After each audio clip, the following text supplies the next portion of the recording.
Number 7 तक हम लोग पिछले वीडियो में देख चुके हैं। आज प्रश्न नंबर 8 से देखिए। 8वां है 4y घात 2 बराबर 11y धन 3। ये ax² धन bx धन c बराबर 0 वाले रूप के वर्ग समीकरण हैं, इनका हमें हल करना है गुणनखंड विधि से। ये y वेरिएबल में हो गया, इसमें चर राशि जो है वो y है, ज्ञात मान y है, y का हमें मान पता करना है। तो पहले जिस रूप में होता है उस रूप में पक्षांतर करके लिख रहे 4y घात 2 बराबर 11y धन 3। तो इस 11y धन 3 का इस तरफ पक्षांतर कर दे तो हो गया ऋण 11y ऋण 3 बराबर 0। a के स्थान पर है 4, b के स्थान पर है ऋण 11 और c के स्थान पर है ऋण 3।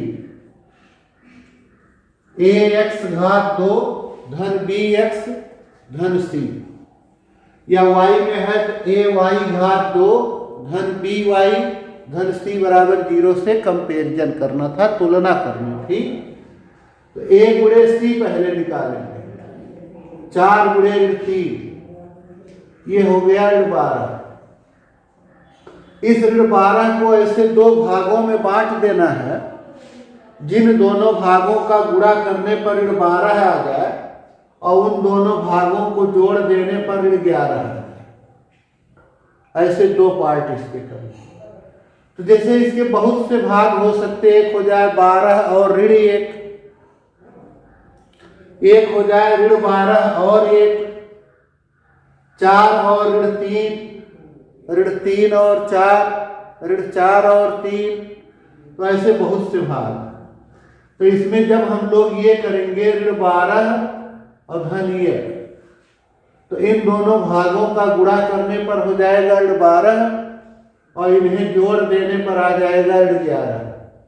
तो इन दोनों भागों के लिए एक बार 12 के साथ y को लिखेंगे 4y घात 2, ये y एक बार 12 के साथ हो गया, एक बार धन 1 के साथ, 1 लिखा जाए चाहे न लिखा जाए, ऋण 3 बराबर 0।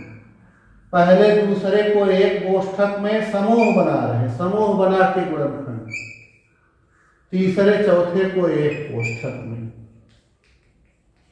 पहले कोष्ठक के दोनों पदों में 4y कॉमन है,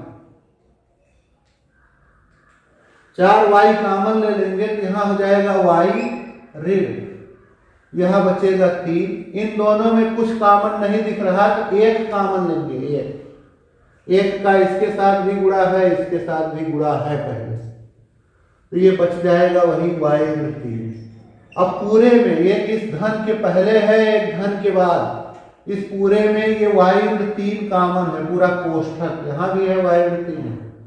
यहां से बच गया 4y धन 1 बराबर 0।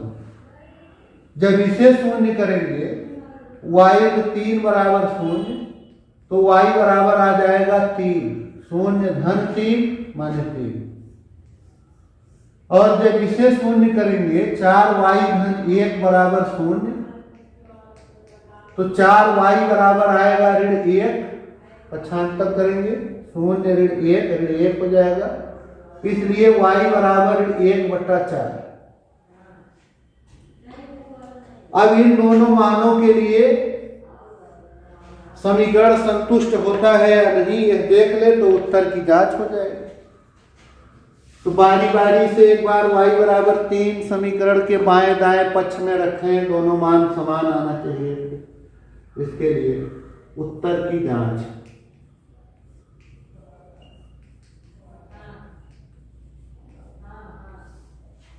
तो बायां पक्ष है 4y घात 2,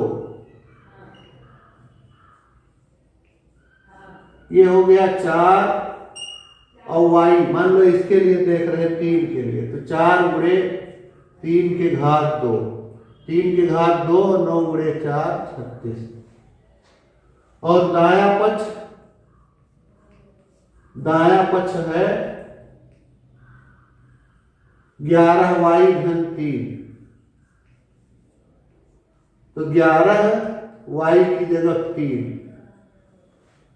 तो 11 3 33, 3 36, तो बायां पक्ष दायां पक्ष बराबर है, इसलिए ये हल सही।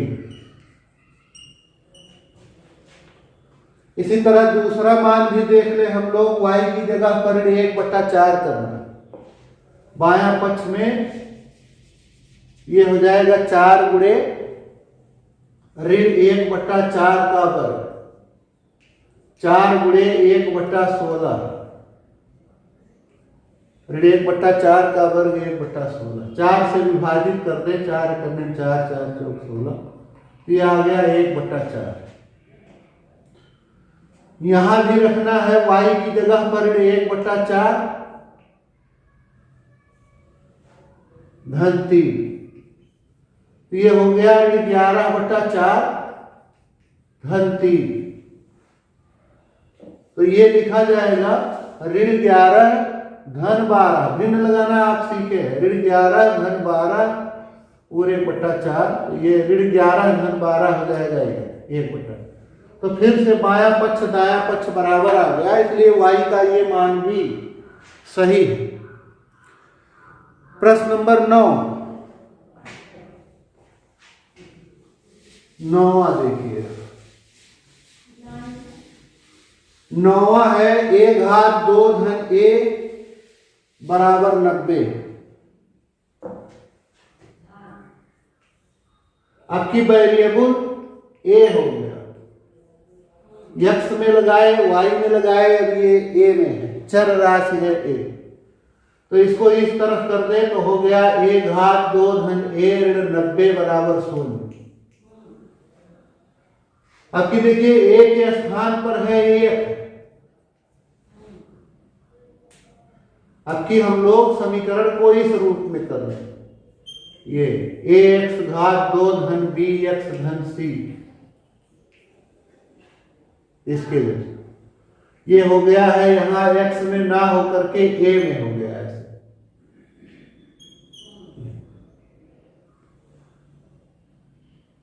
तो इसमें तुलना करेंगे तो a के स्थान पर है ये, b के भी स्थान पर है ये, यहां लिख सकते 1 गुणे, और c के स्थान पर है 90, तो a गुणे c जब करेंगे तो ये आएगा 1 गुणे ऋण 90, ऋण 90 आ जाएगा। अब ऋण 90 को ऐसे दो खंडों में तोड़ना है, दो भाग में विभाजित करना है कि दोनों भागों का गुणा कर दे तो ऋण 90 आ जाए, और दोनों भागों को जोड़ दें तो ये 1 आ जाएगी, तो इसके दोनों भाग हो जाएंगे, b के स्थान पर 1 है, तो इसके दोनों पार्ट कौन कौन होंगे जिन्हें गुणा करने पर 90 हो जाए, जोड़ने धन 1 हो जाए, तो ये होगा 10 ऋण 9। तो एक बार इस a को 10 के साथ लिखेंगे, एक बार ऋण 9 के, a घात 2 पहले 10 a, फिर ऋण 9 a, ऋण 90 बराबर 0, पहले दूसरे को एक साथ, तीसरे चौथे को एक साथ, लेकिन ब्रैकेट के बाहर ऋण आने जा रहा है, इसलिए इस ब्रैकेट के भीतर लिखी राशियों का चिन्ह बदल जाए। इन दोनों में a कॉमन है, a धन 10, इन दोनों में 9 कॉमन है, a धन 10, अब फिर से पूरे में a धन 10 यही कॉमन, यहां से बच गया a ऋण 9 बराबर 0, इसे शून्य करेंगे, a धन 10 बराबर 0, तो a बराबर हो जाएगा 0 ऋण 10, 10 आ जाएगा, a ऋण 9 बराबर 0 करेंगे तो a बराबर आ जाएगा 9, तो ये दोनों मान हो गए इसके। अब उत्तर की जांच हम लोग कर सकते हैं, बाएं पक्ष में रखे मान, दाएं पक्ष में रखे मान, या दायां पक्ष यहाँ है ही पहले से 90, तो बाएं पक्ष में मान रखें, दाएं के बराबर आ जाए, 90 के बराबर आ जाए तो सही। ये है बायां पक्ष a घात 2 धन a, ऋण 10 के लिए देखेंगे तो ऋण 10 घात 2 धन 9, 100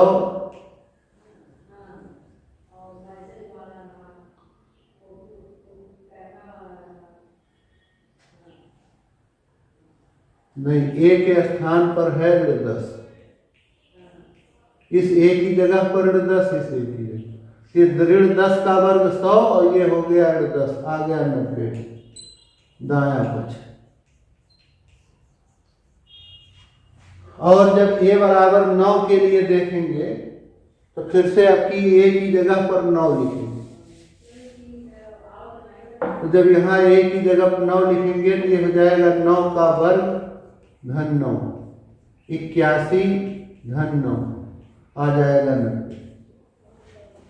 तो यह भी बायां पक्ष दायां पक्ष के बराबर आ गया, माने ए बराबर 9 भी सही है। ऐसे लिखा है 10वां x धन 1 बराबर ऋण 2, ये तो वर्ग समीकरण है ही नहीं। x धन 1 बराबर ऋण 2, x बराबर ऋण 2 और ये धन 1 जाके ऋण 1 हो गया, x बराबर ऋण 3। वर्ग समीकरण नहीं है, ये रेखीय समीकरण है, सरल समीकरण है, तो इसलिए ये x बराबर 3।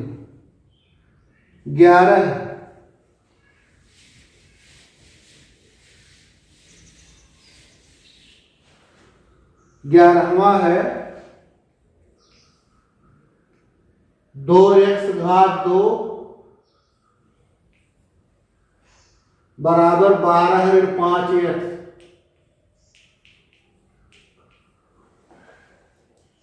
पक्षांतर कर दें तो ये हो गया 2x घात 2 ऋण 5x आ जाए धन 5x, ये 12 आएगा ऋण 12 बराबर 0।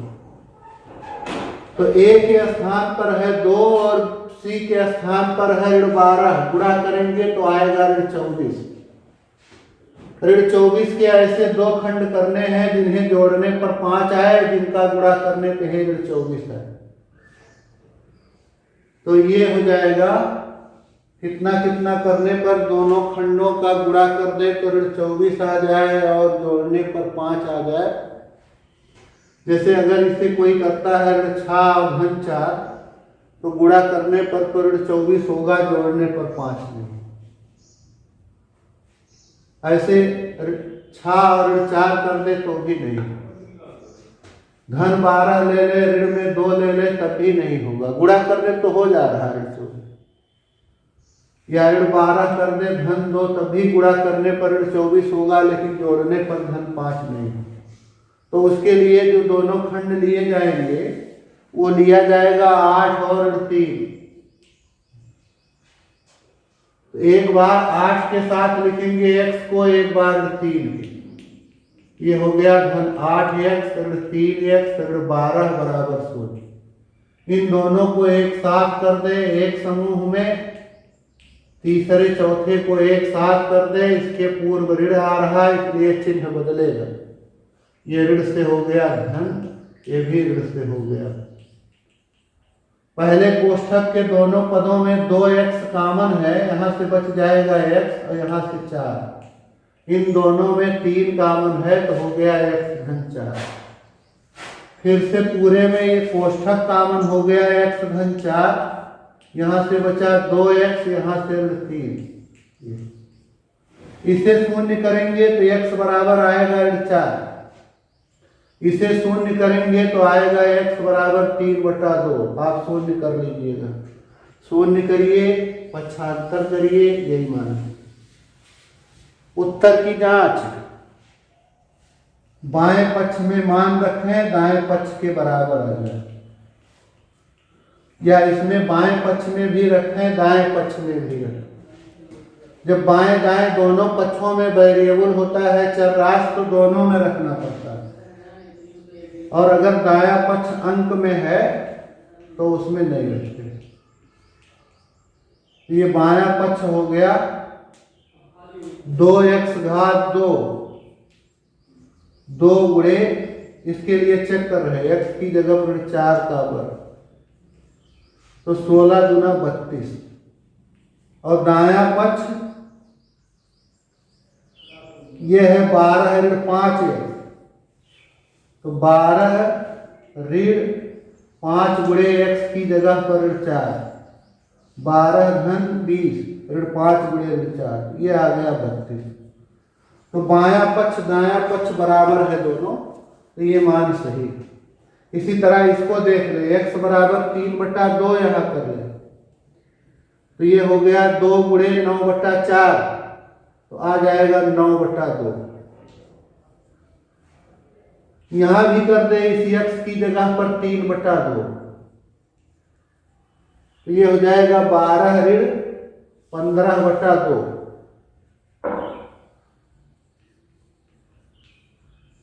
तो ये आएगा 12 दूना 24 ऋण 15 पूरे का बटा 2, 24 ऋण 15 हो जाएगा 9।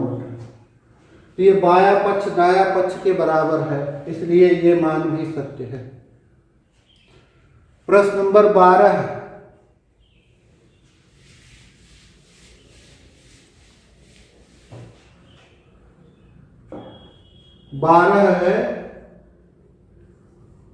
2x धन 4/x बराबर 9।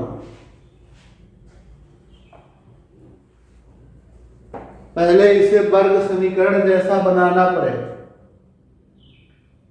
ये जैसे हम लोग ये सब लगाते 3 धन 1/5,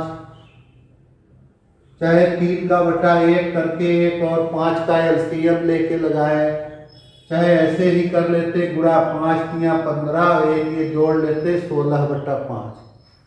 तो ऐसे ये होगा x का इसमें गुणा होगा 2x घात 2 धन 4 पूरे का बटा x बराबर 9। अब इस x का उस तरफ पक्षांतर कर दे, इधर भाग हुआ है उधर जाके गुणा हो जाएगा 9x। अब उस 9x को इधर ले आए, इसके बाद तुरंत लिखें ऋण 9x, तब इसे लिखें धन 4, तो ये हूबहू वर्ग समीकरण जैसा हो गया। a के स्थान पर है 2, b के स्थान पर है ऋण 9, ये है b, और c के स्थान पर है 4। तो a गुणे c करेंगे तो ये आएगा 2 गुणे 4 बराबर 8। 8 के ऐसे 2 खंड करना है जिनका गुणा करने पर 8 रहे, जोड़ने पर ऋण 9। एक लिखेंगे ऋण 8 और एक लिखेंगे ऋण 1। ऋण 8 और ऋण 1 का गुणा करने धन 8 हो जाएगा और इन्हें जोड़ देने पर ऋण 9। तो एक बार x को ऋण 8 के साथ लिखेंगे, एक बार ऋण 1 के साथ। ये होगा 2x घात 2 ऋण 8x ऋण 1x धन 4 बराबर 0। इन दोनों को एक साथ कर दें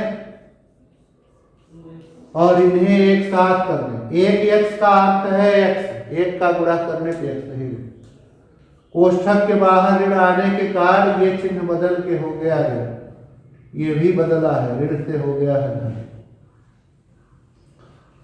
तो अब इन दोनों में 2x कॉमन है, बच जाएगा x ऋण 4। यहाँ 1 कॉमन होगा, x ऋण 4। फिर से पूरे में x ऋण 4 कॉमन, यहां से बचेगा 2x, यहां से ऋण 1। जब इस कोष्ठक को शून्य करेंगे, x ऋण 4 बराबर 0, तो x बराबर आ जाएगा 4, 0 धन 4 4। और जब इसे शून्य करेंगे 2x ऋण 1 बराबर 0, तो x बराबर आ जाएगा 1/2। अब उत्तर की जांच कर लेते हैं दोनों के लिए। उत्तर की जांच बाएं पक्ष में रखें, दाएं के बराबर आ जाए। बायां पक्ष, बायां पक्ष है 2x धन 4/x, तो 2x के स्थान पर 4, पहले x बराबर 4 के लिए चेक कर रहे हैं, धन 4/4। ये 4 से 4 कट के 1, ये हो गया 2 चौक 8 और 1 ये जोड़ना है, 8 और 1 हो गया 9। दाएं पक्ष के बराबर आ गया दाएं। तो ये वाला मान x का 4 सही। इसी प्रकार 1/2 के लिए भी देखेंगे। अब की x की जगह पर 1/2 करना है, तो इस x की जगह पर हो गया 1/2, 4 बटे इस x की जगह पर भी, ये 2 से 2 विभाजित होके 1 एकड़ने 1, और ये बटे का बटा होने का उलट जाए, ये 2 ऊपर आ जाएगा, 4 गुणे 2 बटा 1, ये हो गया 1 धन 8/1, 8 में 1 से भाग देना है तो 8 ही रहे, ये हो गया 9 दायां पक्ष। तो ये मान भी सत्य है, x बराबर 1/2 है। अब ये आप प्रश्न नंबर 13, 14, 15 ये सब आप करिए, इसी तरह से सब है। 13, 14, 15, 16, ये जो 16 और 17 प्रश्न है ये दूसरी तरह का है। 13, 14, 15 3 सवाल आप करेंगे। 16वां देखिए, 16वां है x घात 2 ऋण 6x धन 9 बराबर 0। आपकी पुस्तक में भी लिख दिया गया है कि ये समीकरण का बायां पक्ष पूर्ण वर्ग है, तो एक ही मान मिलेगा।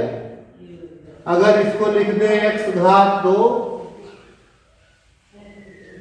और ये 9 को लिख दे 3 घात 2, तो ये a के स्थान पर है, ये b के स्थान पर, और बीच में हो गया 2 गुणे a हो गया x, b हो गया 3। इतने पूरे को इस तरह हम लोग लिख सकते हैं। ये रूप बना रहे हैं a घात ऋण 2ab धन b घात 2। अगर इस रूप में कहीं मिल गया तो इसको हम लोग लिख सकते a ऋण b पूरे के घात 2। इसका ये सूत्र होता है, ये सर्वसंख्या है। तो इस रूप में कहीं कोई बीजीय व्यंजक मिले तो उसका मान इतने के बराबर लिख सकते हैं। तो उस रूप में, इसको उस रूप में देखिए लिख दिया गया, a रहे x, b रहे 3, तो बीच में ये ऋण 2ab, 2 3 6x। तो अब इस तरह से जैसे इतने को लिखते हैं a ऋण b पूरे के घात 2, वैसे ये हो जाएगा x ऋण 3 पूरे के घात 2। वर्गमूल लेंगे, x ऋण 3 पूरे का वर्ग है तो वर्गमूल होगा x ऋण 3। वर्ग वाली राशि का वर्गमूल वही वर्ग हट जाता है। ये हो गया 0। x बराबर हो गया 0 धन 3, x बराबर 3।